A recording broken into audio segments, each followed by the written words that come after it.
Bonjour à tous, alors je vous présente ici un appareil assez intéressant puisqu'il s'agit d'une multiprise mais qui pilote deux périphériques en fonction de la température ambiante. Donc c'est intéressant pour des tas d'applications, des salles de froid, etc. Mais même à la maison, ça peut être intéressant pour brancher par exemple un chauffage électrique et un ventilateur. Alors, ça ne fonctionne bien sûr que si les périphériques savent redémarrer lorsque le courant est restauré, puisqu'il s'agit d'une coupure de la prise en fonction de la température et un redémarrage de la prise. Il faut être sûr que votre périphérique, par exemple sur les ventilateurs mécaniques ça marche, qui ont des boutons, sur mes ventilateurs électroniques ça ne fonctionne pas parce qu'une fois qu'il y a une coupure de courant, il ne redémarre pas tout seul. Il faut les rallumer. Donc ça c'est le premier point important.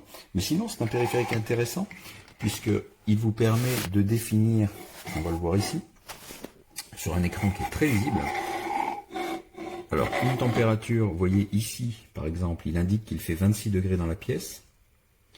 Et on a sélectionné une température, un seuil de température de 25 degrés. D'accord? Avec ici, donc un déclenchement de la ventilation à 25 plus 2 degrés, soit 27. Et un déclenchement du refroidissement, du chauffage à 23 degrés, c'est-à-dire 25 degrés moins 2 degrés. Comment on définit ces valeurs? Simplement ici, je vais vous montrer. Vous pouvez simplement ici choisir, donc TS, c'est la température de déclenchement que l'on veut. Ici, c'est la température, la variation entre le chaud et le froid, donc en l'occurrence 25 et 2, 27.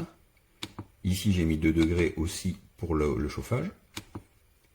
Ici, c'est 3 minutes, c'est le temps en fait de changement d'état. C'est-à-dire entre deux opérations, vous ne voulez pas que vos appareils démarrent, s'arrêtent, démarrent, s'arrêtent, démarrent, s'arrêtent, pour ne pas griller l'électronique ou les endommager. Donc il y a un minimum de 3 minutes entre deux commandes, entre deux changements d'état.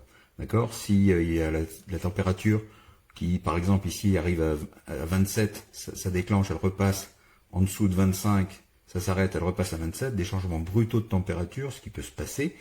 Vous ne voulez pas que votre appareil redémarre sans cesse et s'arrête. Donc à chaque fois, entre son changement d'état précédent et le suivant, il y aura au moins un délai de 3 minutes.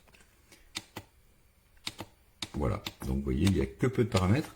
Alors on peut aussi, via l'application d'Elitech, mais il y a eu un changement. Alors déjà, il parle de l'Elitech App,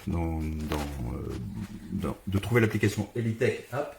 Mais celle-ci, elle n'est pas disponible. Il y a plusieurs. Moi, j'ai trouvé l'Elitech eCold, en fait, qui est une application qui nécessite de se connecter à un nouveau site qu'ils ont mis à jour en septembre, mais qui fonctionne bien, qui vous permet de suivre l'évolution à distance avec toutes les alertes et tous les changements d'état. Donc, c'est une application qui est pratique. Moi, honnêtement, je m'en sers pas trop, mais franchement, l'appareil est intéressant pour les situations que j'ai précitées.